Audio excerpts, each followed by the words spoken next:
1, 2, 3, 4, 5, 6, 7, 8, 9. Here are 10 bookish resolutions. My 10 reading goals. Ano daw? Hi friends! After so much deliberation, I have decided to upload this 2021 bookish resolution first before all the other videos that I have filmed. So, welcome to another Quilling Time! If you're new here, welcome! This is Marty and I talk a lot about life and literature in this channel. So if you haven't subscribed yet, please consider subscribing and let's talk about life and literature.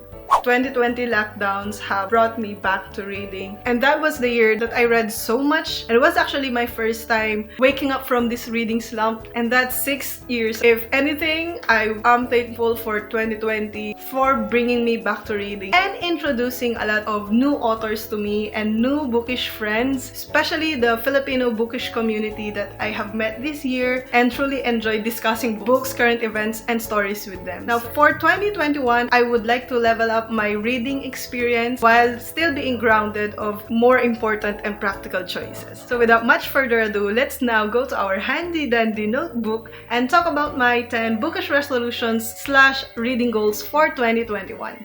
These are not arranged by priority. I just put down everything that I have in mind on paper without actually thinking about how to arrange them and which one is my top priority. By the end of the year, I would like to go back to this list and tick off kung ano yung mga nagawa natin. If we have stick to the plan or if we have achieved anything. Starting with number 1. The language is my main issue in this channel because I'm a language teacher, kaya napaka-conscious ko when it comes to the language being used to communicate. First off, I started this channel so that I could encourage young Filipino readers to read and explore different kinds of books from different genres, because I strongly believe that if you can read no matter what media you use, may it be print, ebook, audiobook, kung anumang media yung gagamitin mo to read, as long as you can read, you have the abilities and the faculties to read, I strongly believe that you can become a reader. It just so happened that you haven't found the right book for you. That's why people who can read won't read. But, admit it or not, the language is a barrier. There are a lot of Filipino youth that are allergic to English, and when they hear somebody speaking in English and talking about books, ayun, nata-turn off na sila agad because, ano daw, English? Hindi ko maintindihan. And that's just so saddening. And some people would even say, ano, English? Di ko maintindihan. Pang matalino yan eh. And that's not really healthy. Because for me, English is just a language. It's not a measure of intelligence. It's a means to communicate with people. English is known as the lingua franca, or it's the language of the world, because most of the people would speak in English. Ngayon, kung hindi ka makaintindi ng English, it's not because hindi ka matalino. It's just because hindi mo lang sinasalita yun. So, having said that, I would like to reach out more to these young Filipino readers and viewers by speaking in the language that they are familiar with, para hindi na barrier yung language. So for this year, I would like to talk in Filipino as much as possible, as much as I can. I don't know, nagiging automatic kasi kapag may kaharap akong ibang tao and I'm teacher mode, dahil English yung tinuturo ko and English yung medium of instruction ko for the past 6 years, kapag may kaharap akong tao and I'm trying to convince that person, I speak in English. Just think about it. Ginugol ko yung 4 years of my life in a school where we studied English as our major. Kaya nagiging automatic yung pag-English ko kapag may kaharap akong ibang tao. Yun nga, di ba? Nasanay ka kasi. Yun yung medium mo to communicate. So for this year, please forgive me if I suddenly switch in English in the middle of a sentence. Tulad ngayon. Mahirap kasing baguhin yun, di ba? Nang agad-agad. Susubukan ko magsalita ng Filipino para mas maintindihan ako ng mas nakararaming Filipinos. Kasi yung channel na to naman is made for Filipino readers. And I would love to see young readers, especially young Filipinos, na nagbabasa dahil gusto nilang magbasa, hindi dahil may test mamaya. Number 2. So since this channel is made to introduce you to a lot of reading materials and reading in general, I am planning and hopefully diversify my reading experience. Not just by reading different genres, which is important. Fantasy kasi is my comfort zone. When all else fail, I go back to fantasy. And that's because I love yung escapism na dala ng mga libro. And this shelf is actually a portal for me to another world. Kaya I read fantasy more. But for this year, I will try to read more from different genres. I even would like to explore romance genre na hindi ko nga masyadong binabasa. But magbabasa ako nun hindi dahil marami nagbabasa nun. Magbabasa ako nun para maintindihan ko din bakit nila gusto yung mga romance. And if you have romance books, comment down below para tama naman yung ma-pick up ko na romance. Because I'm really, like, they're not for me, I think.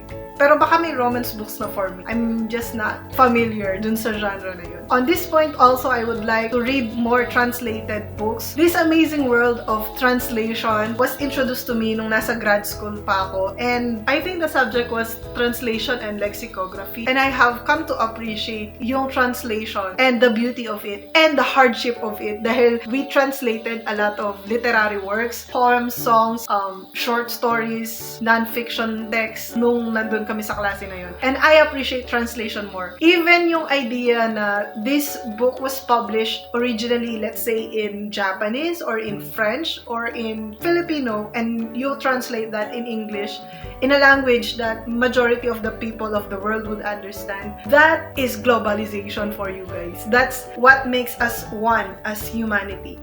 I blabber, no? Yada, yada, yada, yada.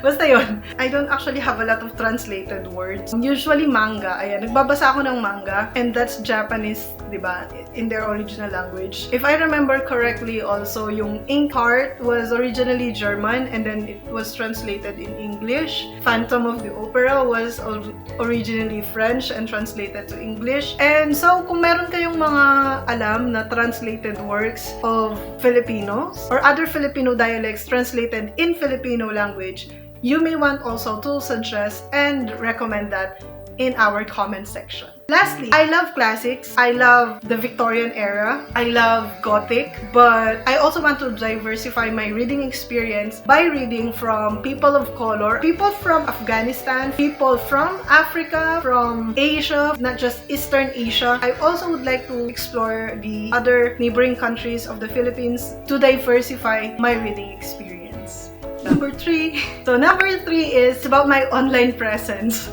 Since hectic yung schedule namin for work, I could not really commit to 2 times a week uploads dahil madami masyadong ginagawang paperworks. So, I will try my best to be consistent and upload 1 video every week in YouTube. Because Booktube is actually not a chore for me. It's even like a moment of unwinding and relaxation. Hindi naman ako napapressure to upload. Hindi rin naman ako napapressure to film because I love doing this. I love talking to people about books.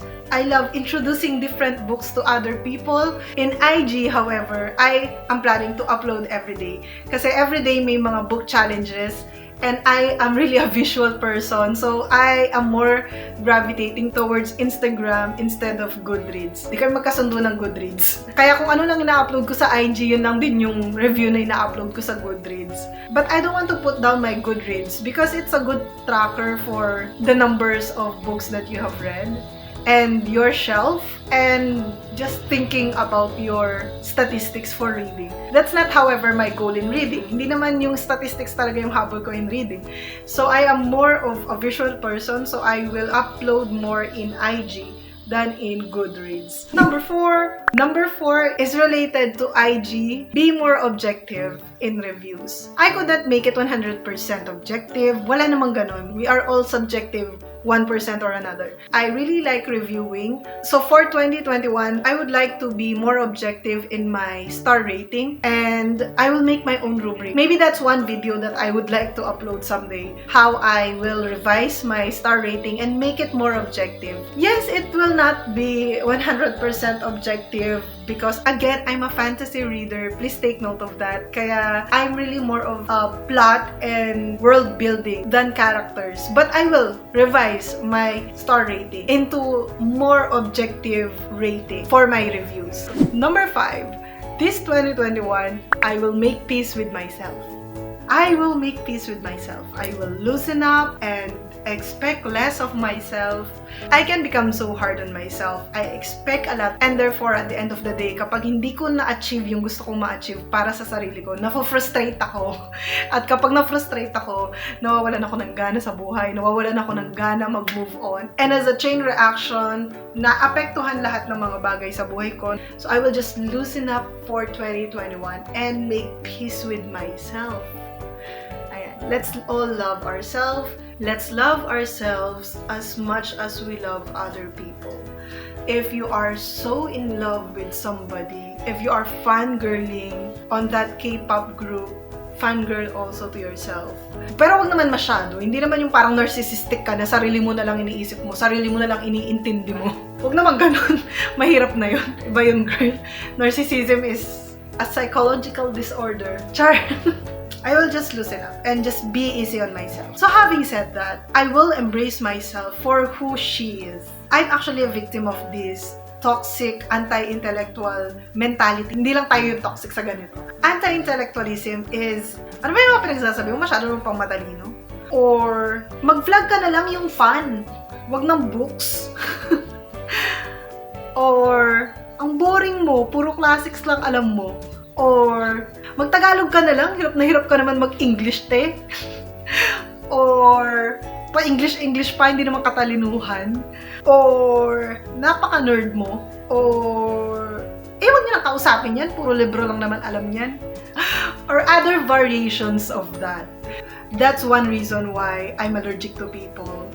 That's one reason also why I have low self-esteem when I was in high school and college. Actually, yes, and college. And that's so ironic, di ba? To have a teacher standing in front of 50 students with low self-esteem. Napaka-ironic, di ba? Parang hindi naman yun nangyayari. But it happens. And that's because of these kinds of people who are throwing hurtful statements to this person na wala namang ibang gusto kundi matuto, wala namang ibang gusto kundi mag-aral at magbasa. Parang yung mga naririnig ko na, di mo alam to? Di ba nagbabasa ka? Alam ko dapat, girl. Google ako, Google. I don't know everything. Hindi naman lahat alam ko. And mahilig lang ako magbasa kasi nga, di ba, escapism from reality. Mahilig din ako magbasa kasi marami ako natututunan doon. And if boring para sa'yo yung pagbabasa, di wala naman ako magagawa doon. Yun ka di ba?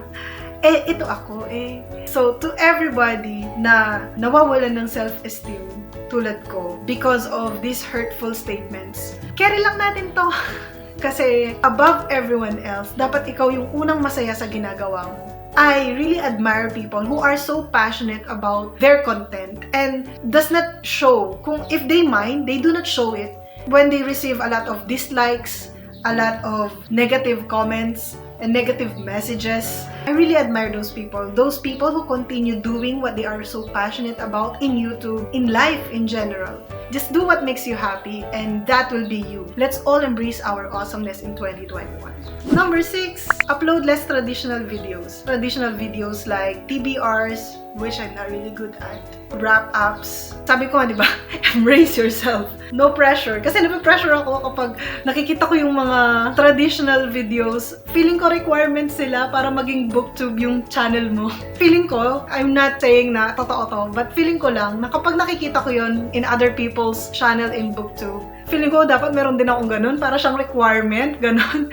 Parang kapag wala kang TBR videos, you are left behind. FOMO, girl! Kaya yun, no pressure. So for 2021, I will try my best na hindi na mapapressure na mag-upload ng mga ganon. So for 2021, I will upload less of that and more of myself, more of what I want to upload regardless of the month. So expect less wrap-ups. I'm not really good at wrap-ups. I'm not really good at keeping up with my TBR. And most of the time, di ko naman natatapos lahat ng nasa TBR file ko. So I'm going away from that pressure. I'm not saying that you're pressuring me, guys. It's just me. And like what I said, I can become so hard on myself. And everything here is just self-imposed. Okay? Wala kang kasalanan dito.